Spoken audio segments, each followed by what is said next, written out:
Apocalipsis cuenta que el arca es vista en el cielo, y pienso que los cristianos quedaron hechizados por el arca debido a que era un cofre de oro. Pero obnubilarse por el arca y olvidar su contenido es como si una novia se apasionara por el estuche de la sortija de bodas. El arca era el arca de la alianza. La alianza consistía en los 10 mandamientos que estaban allí. De modo que el arca contenía las 2 tablas de las leyes de Dios. Esos 10 mandamientos eran una expresión del carácter y la naturaleza de Dios. Aquí comenzamos a comprender que el misterio del Arca de la Alianza va mucho más allá de la cuestión de dónde existe en el presente. Por ejemplo, ¿qué clase de arca estamos buscando? Solemos olvidar que Moisés recibió distintas partes de la ley en el monte Sinaí. En 2 ocasiones distintas le dieron la ley, y eso está consignado en el libro del Éxodo. Más tarde hallamos que esa ley fue transcripta en el Deuteronomio. En Éxodo 24, Dios instruye a Moisés como figura en las Escrituras.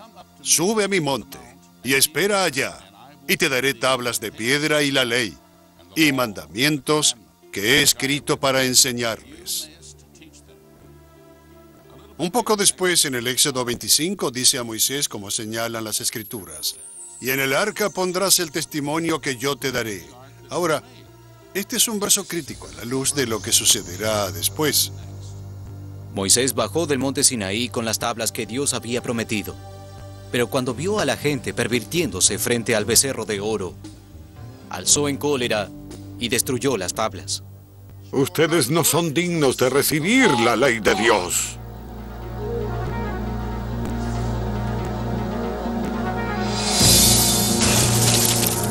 Después de depurar el lugar de idólatras, Moisés pidió a Dios que le diera a su pueblo otra oportunidad, que le fue concedida. Y el Señor dijo a Moisés, alisa 2 tablas de piedra como las primeras, y escribiré sobre esas tablas las palabras que estaban en las tablas primeras que quebraste. Y Dios va aún más allá. Ordena a Moisés que traiga 2 tablas de piedra a la montaña. Y con ese nuevo juego de tablas, escribió los 10 mandamientos. Esas tablas luego se colocaron en el arca. Y a diferencia de las instrucciones detalladas de la primera arca, en el Deuteronomio, Moisés dijo, y volví y descendí del monte, y puse las tablas en el arca que había hecho, y allí están, como Jehová me mandó. No todos los estudiosos de la Biblia coinciden en que Moisés habla de 2 arcas diferentes, aunque sí resulta claro que eran 2 juegos de tablas distintas. ¿Es posible que exista más de un arca? ¿Existió una tercera arca construida por Salomón como obsequio para Menilec, su hijo con la reina de Saba? ¿O hasta una 4ª arca construida por los israelitas como señuelo para evitar que la verdadera arca fuera destruida por los ejércitos de Shishak? ¿Y qué hay del arca que el profeta Juan nos dice que vio en el cielo? Nuestra búsqueda continúa. Una cantidad de escritores, aventureros y arqueólogos contemporáneos sugirieron saber el paradero del arca en la actualidad. Este puede variar de ser una isla hundida en las afueras de la costa de África o una bóveda debajo del monte Gólgota en Jerusalén. Resulta interesante destacar que todos ellos parecen tener convincentes razones de índole bíblica e histórica para esas conclusiones.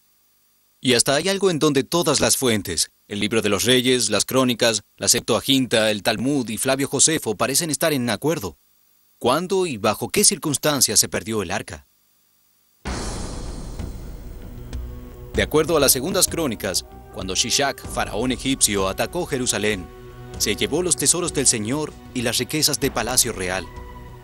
Arrasó con todo cuanto había. Pero si Shishak tomó el arca, ¿cuál fue? Cuando David se convirtió en el rey de Israel, llevó el arca a su nueva capital con grandes festejos, pero aparentemente todos habían olvidado el gran poder del arca y que estaba prohibido que la tocara cualquiera, excepto los levitas. ¡Cuidado! Pronto resultó claro que David tenía la verdadera arca de la alianza. Esta era el arca que el rey David intentaría llevar a su nuevo templo. Pero sería su hijo Salomón quien finalmente cumpliría su sueño. David era guerrero, y debido a eso Dios evitó que construyera el templo. Pero su hijo Salomón pidió sabiduría, y a él le permitió construir un santuario divino, y construyó lo que aún hoy se considera el templo más hermoso y elaborado que se haya levantado. Y en él, en el lugar más sagrado, colocó el testimonio más fabuloso del poder de Dios sobre la tierra, la verdadera arca de la alianza. Pero a partir de ese momento, la Biblia hace silencio respecto al tema del arca. Se la vuelve a mencionar solo una vez y es en el libro de Jeremías y con aires de despedida. Jeremías dijo, Arca del pacto de Jehová, ni vendrá al pensamiento, ni se acordarán de ella, ni la echarán de menos, ni se hará otra. Si uno es amante del misterio, verá que es aquí donde comienza uno. No vuelve a mencionarse el arca de ningún modo activo, pero hay leyendas e historias. Eso es más que suficiente. Una es la hipótesis de las dos arcas. En la versión etíope, citada por la Enciclopedia Británica, Salomón supuestamente construye un duplicado del arca que obsequia a Menilek, el descendiente que tuvo con la reina de Saba. Pero el astuto Menilek sustituyó la réplica por el arca verdadera, a la que llevó a su capital, en Etiopía. Existe de hecho una tradición histórica que comenzó con las crónicas reales de Etiopía, que afirma que allí está el Arca de la Alianza. ¿Pero es verdaderamente confiable esa tradición? Historiadores, estudiosos de la Biblia y miembros de la academia en general no aceptaron la hipótesis de Etiopía. Pero la mayoría no viajó a Etiopía, no comprenden la base de sus afirmaciones, simplemente opinan que el Arca de la Alianza es tan importante que jamás hubiera logrado llegar a una remota parte de África. Existe una construcción, un templo subterráneo al norte de Etiopía, en la ciudad de Aksum, debajo de una iglesia que hasta el día de hoy se llama la Iglesia de Sión. Se dice que en este lugar reside la verdadera Arca de la Alianza. No obstante lo que los demás crean o digan, una cosa es segura, la Iglesia Ortodoxa Etíope rinde culto a una reliquia que ellos creen que es la verdadera arca.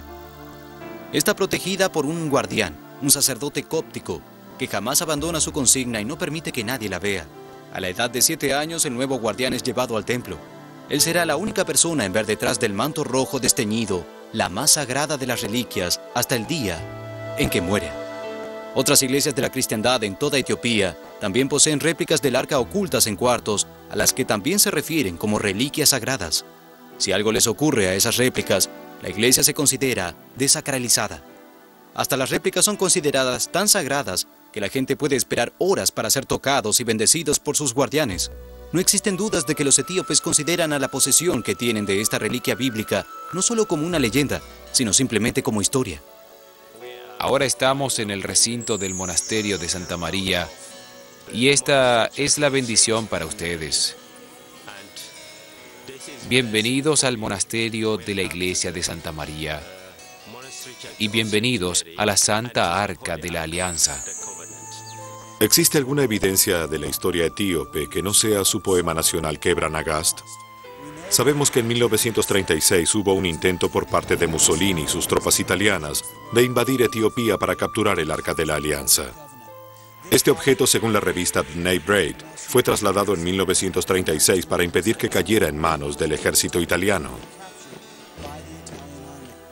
En 1965, como nos lo refiere un programa del príncipe Mengesha Seyum, gobernador general de Etiopía, él como príncipe real y gobernador general, llevó a Isabel II de Inglaterra, en 1965, de gira real por toda Etiopía. Allí nos contó que la llevó a conocer el Arca de la Alianza.